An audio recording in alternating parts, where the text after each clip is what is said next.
এই দুষ্টু, এইভাবে আদর করছো কেন? আমার সবটা ভিজে যাচ্ছে তো। ভিজে গেলে যাক, তাতে কিছু যায় আসে না। দুষ্টু, এভাবে কেউ আদর করে? প্লিজ জান, ছাড়ো না, ভিজে যাচ্ছে তো সবটা। না, ছাড়বো না। আমার মাথায় শুধু তোমার নেশা ঘুরপাক খাচ্ছে। বাধা দিও না প্লিজ। আদর করবে করো, তাই বলে আমাকে এইভাবে ভিজিয়ে দেবে? জান প্লিজ, এমন করো না। আদর করার সময় দুই একটু ভিজবেই, তার জন্য তুমি আমাকে বাধা দিচ্ছ? প্লিজ জান, একটু দেখে শুনে আদর করো। তোমার মধ্যে এত রস আসে কোথা থেকে, হ্যাঁ? আদর করতে গেলেই পুরো ভিজিয়ে দাও আমাকে। জানি না, তবে তোমাকে আদর করতে শুরু করলে এরকমটা হয়। তুমি জানো না, আমি তোমার এই হট জিনিসগুলো দেখে নিজেকে ঠিক রাখতে পারি না। তখন এমনিতেই অনেক উত্তেজিত হয়ে যাই, আর তোমাকে আদর না করা পর্যন্ত নিজেকে শান্ত করতে পারি না। আদর তো করো, কিন্তু তাই বলে আমাকে এমনভাবে আদর করো আমি ব্যথায় শেষ হয়ে যাই। একটু তো আস্তে আদর করতে পারো। আমি আস্তে আস্তে আদর করতে পারি না, আর তাড়াতাড়ি করতে আমার খুব ভালো লাগে। আমি খুব এনজয় করি জান। কেন, তোমার ভালো লাগে না বুঝি? লাগে, তারপরও ব্যথায় পুরো শেষ হয়ে যায়। আমি তো দেখে শুনেই আদর করি, তাহলে এত ব্যথা লাগার কথা নয় তো। তুমি এমন করে বলছো কেন জান? এত জোরে আদর করলে এতে ব্যথা লাগে না বলো? আমি সহ্য করতে পারি না। একটু আস্তে দিতে পারো না? তুমি জানো না এত জোরে করলে আগুনের মতো হয়ে যায়, মনে হয় সবটা ফেটে যাবে।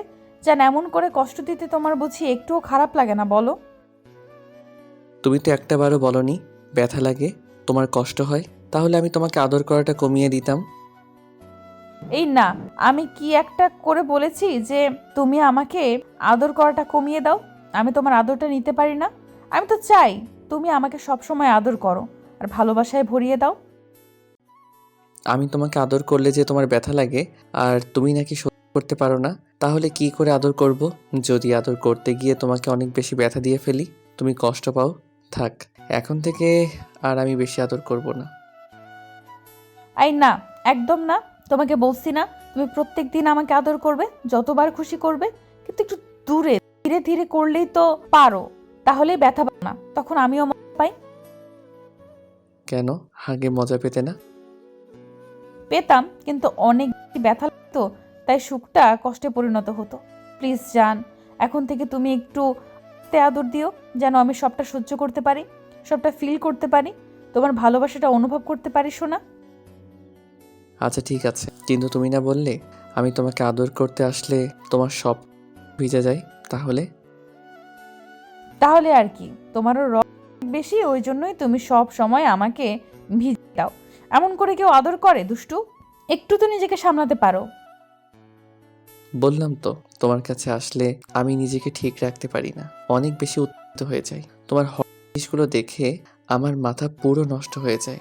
আদর না করা পর্যন্ত তোমার নাকটা কাটে না, আর যতক্ষণ না ক্লান্ত না হব তখন অবধি তোমাকে আদর করতে ইচ্ছে করে। তাই কিছুতেই নিজেকে ঠিক রাখতে পারি না। হ্যাঁ, তা রাখবে কি করে ফাজিল একটা? সবসময় উল্টাপাল্টা কাজ করো।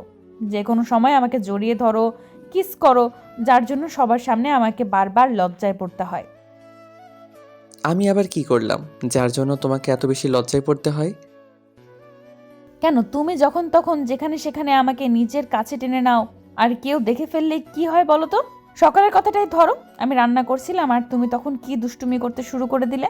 ভাগ্যিস ওখানে উল্টাপাল্টা কিছু করোনি, শুধু জড়িয়ে ধরে কিস করেছিলে। আর যদি অন্য কিছু আম্মু দেখতো, তাহলে কি হতো ভাবতে পারছো? কি ভাবো তো শোনা? কি আর ভাববে? আমার বড্ড একটা লুচু, যে কিনা সব সময় আমার সাথে দুষ্টুমি করতে ব্যস্ত থাকে, ফাজিল কোথাকার।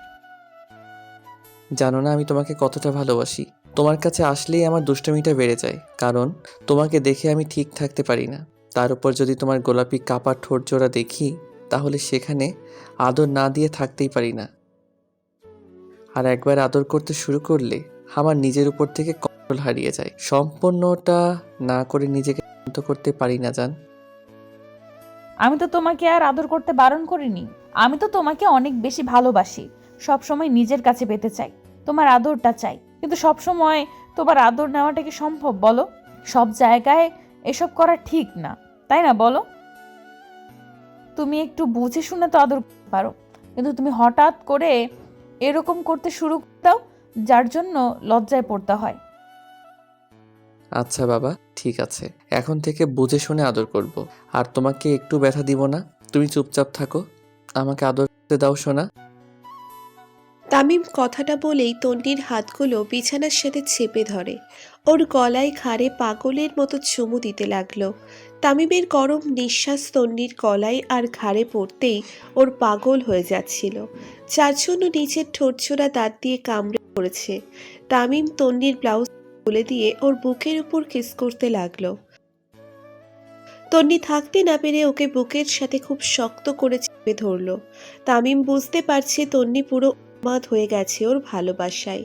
একটা সময় তামিম ওদের শরীর একটা চাদর টেনে দিয়ে তন্নির ভালোবাসা দিয়ে ভরে দিতে থাকে। জান আসতে লাগছে তো। জান, আমার তো বেশ লাগছে। এইভাবে কামড়াচ্ছ কেন? আচ্ছা বাবা, আরো আসতে বলবো। তামিম তন্নিকে ইচ্ছে মতন আদর করতে লাগলো। তন্নি ওকে দুই হাতে শক্ত করে আঁকড়ে ধরেছে। আপনারা তো ভাবতে পারেন এখানে কি হচ্ছে, তাই না? তন্নি আর তামিম স্বামী স্ত্রী, ওরা দুজন দুজনকে অনেক বেশি ভালোবাসে। প্রেম করে বিয়ে করেছিল ওরা। প্রথমে পরিবার মানতে নারাজ ছিল, তার উপর তামিমকে মানাতেই তন্নির অনেক বেশি সময় লেগে গিয়েছিল। তন্নি প্রথমে তামিমকে ভালোবেসেছিল। তামিম সবার থেকে আলাদা ছিল, সবার থেকে কেমন দূরে থাকতো, কারণ তামিমের প্রথম যে গার্লফ্রেন্ডটা ছিল ওকে অনেক বেশি কষ্ট দিয়েছিল তামিমকে। তাই আর কোনো মেয়েকে বিশ্বাস করতো না। ও জানে না মেয়েটাকে ভালোবাসতো কিনা, কিন্তু একবার বিশ্বাসটা ভেঙে গেলে এত সহজে কাউকে বিশ্বাস করাটা সম্ভব নয়। তাই মেয়েদের থেকে দূরে সরে থাকতো। তন্নির এই বিষয়টা খুব ভালো লাগতো। যেখানে আর 10টা ছেলে মেয়েদের সাথে ফ্ল্যাটিং করতে ব্যস্ত, সেখানে তামিম সবার থেকে আলাদা।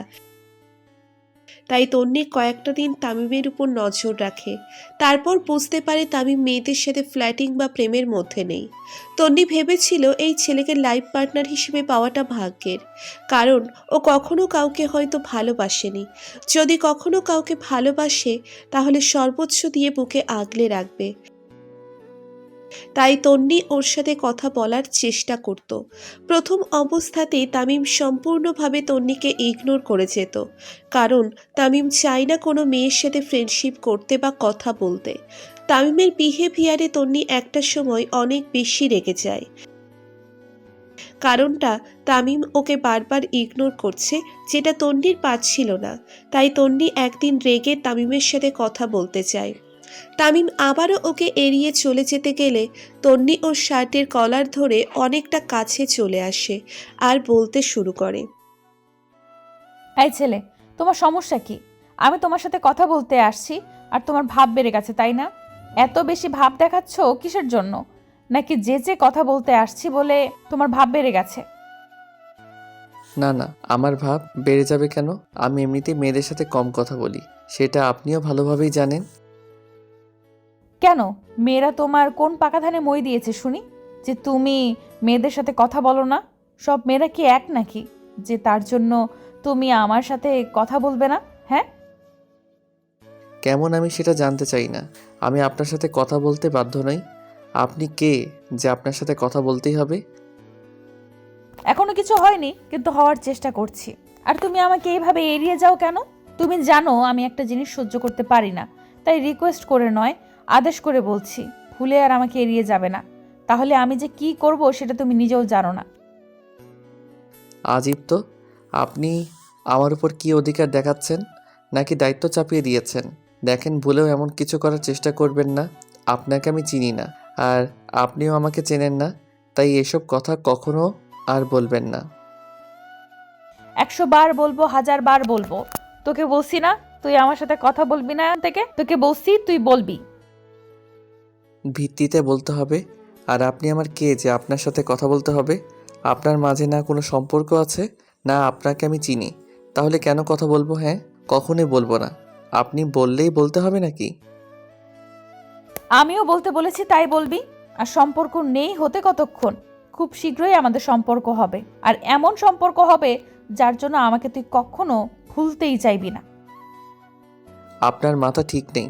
আপনাকে একটু ইগনোর করেছি তাই রাগের মাথায় এসব বলছেন। ছাড়ুন আমাকে। আর ভুলেও কিন্তু আপনি আমার সামনে আসবেন না। 100 বার আসবো, 1000 বার আসবো, তুই কি করে আমাকে আটকাস আর দূরে সরিয়ে দিস সেটাও দেখবো। আমি যদি তোকে এইভাবে ইগনোর করতে দেখি না, তাহলে আমার থেকে খারাপ আর কেউ হবে না। সেদিন তন্নির কথার মানে তামিম বুঝতে পারেনি। এরপর একটা সপ্তাহ আবারও তামিম তন্নিকে রিজেক্ট করে দিতে লাগলো, আর ওকে ইগনোর করতে লাগলো। তন্নিও রেগে আগুন হয়ে যায়, আবারও ওর সামনে চলে আসে। তারপর ঠাস ঠাস করে 2টা থাপ্পড় মেরে দেয়। তন্নির এরকম কর্মকাণ্ডে তামিম অবাক হলেও ওর দিকে অসহায়ভাবে তাকিয়েছিল।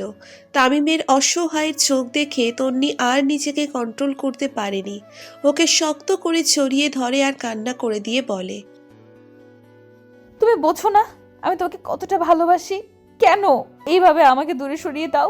তুমি তো জানো একটা মেয়ে কেন একটা ছেলের উপর এরকম অধিকার খাটায়, বারবার তার কাছে আসে।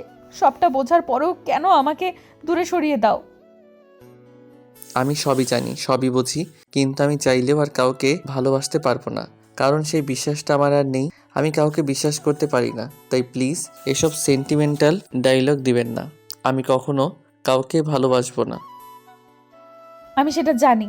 একটা মেয়ের তোমার সাথে কবে কি মিসবিহেভ করেছে আর তোমাকে ছেড়ে গিয়েছে, তোমার বিশ্বাসটা ভেঙে দিয়েছে, তাতে তুমি সবার উপর থেকে বিশ্বাসটা হারিয়ে ফেলবে? সব মেয়ে কি একরকম বলো? কেউ তো একটু আলাদাও হতে পারে। তাহলে তুমি অন্য কাউকে বিশ্বাস কেন করতে পারবে না?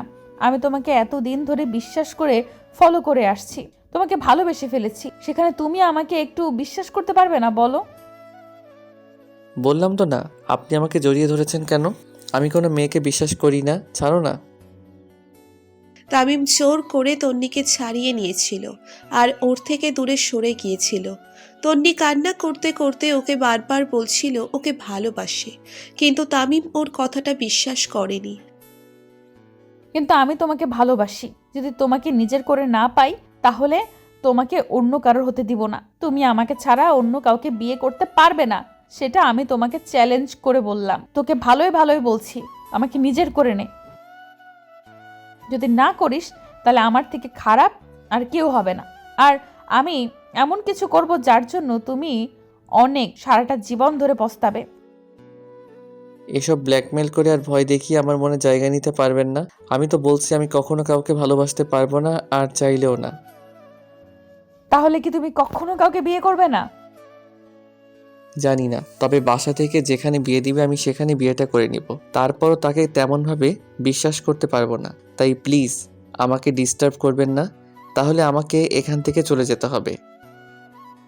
তন্নি সেদিন অনেক কান্না করেছিল।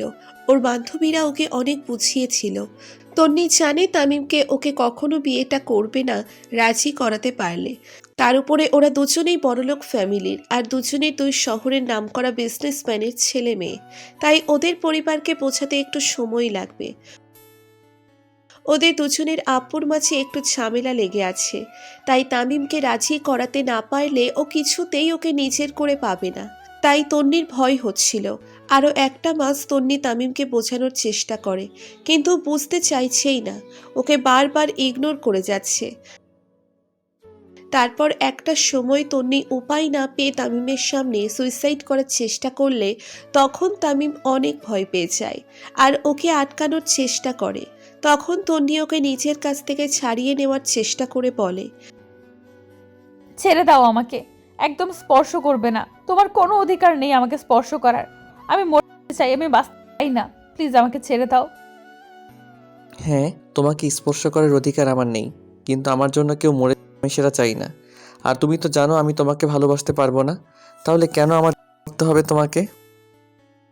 তুমি আমাকে অলরেডি ভালোবাসো, কিন্তু সেটা বিশ্বাস করে বলতে পারছো না, ভয় পাচ্ছ। যেখানে তোমাকে কেউ ঠকিয়েছে তার জন্য তুমি আমাকে এইভাবে দূরে সরিয়ে দিতে চাইছো। কে তোমাকে কবে কষ্ট দিয়েছে তার জন্য যে তোমাকে সত্যিকারের ভালোবাসে তাকে দূরে সরিয়ে দিচ্ছ। তামিম, আমি একটা কথা বলে রাখলাম, তুমি এখানে হয়তো আমাকে বাধা দিচ্ছ, কিন্তু বাসায় যাওয়ার পর সেখানে তো আর তুমি থাকবে না। আমি ঠিকই নিজের কোনো ক্ষতি করে ফেলবো, আর তুমি কালকে শুনতে পাবে আমি আর নেই। তখন তুমি নিজেকে ঠিক রাখতে পারবে তো? তন্নির কথায় তামিমের বুকটা কেঁপে উঠেছিল। আর কোনো উপায় না পেয়ে তামিম ওকে বুকের সাথে খুব শক্ত করে জড়িয়ে নিয়েছিল। কারণই একটা মাসে ওর প্রতি অনেক বেশি দুর্বল হয়ে পড়েছিল, আর ওকে এত বেশি ভালোবেসে ফেলেছিল, তারপরও সেটা ভয়ের কারণে বলতে পারছিল না। ভয় হয় যদি আমাকে আবারও কষ্ট দিয়ে চলে যাও। একবার যে কষ্টটা পেয়েছি, দ্বিতীয়বার যদি সেই কষ্টটা পাই, তাহলে সত্যি আমি শেষ হয়ে যাব, সহ্য করতে পারবো না। জীবনে কখনো তোমাকে কষ্ট পেতে দেব না, আর এমন কোনো কাজ করব না যার জন্য তুমি আমার উপর থেকে বিশ্বাসটা হারিয়ে ফেলো। নিজে শেষ হয়ে যাব, তাও তোমাকে কষ্ট পেতে দেব না। বিশ্বাস করে দেখো।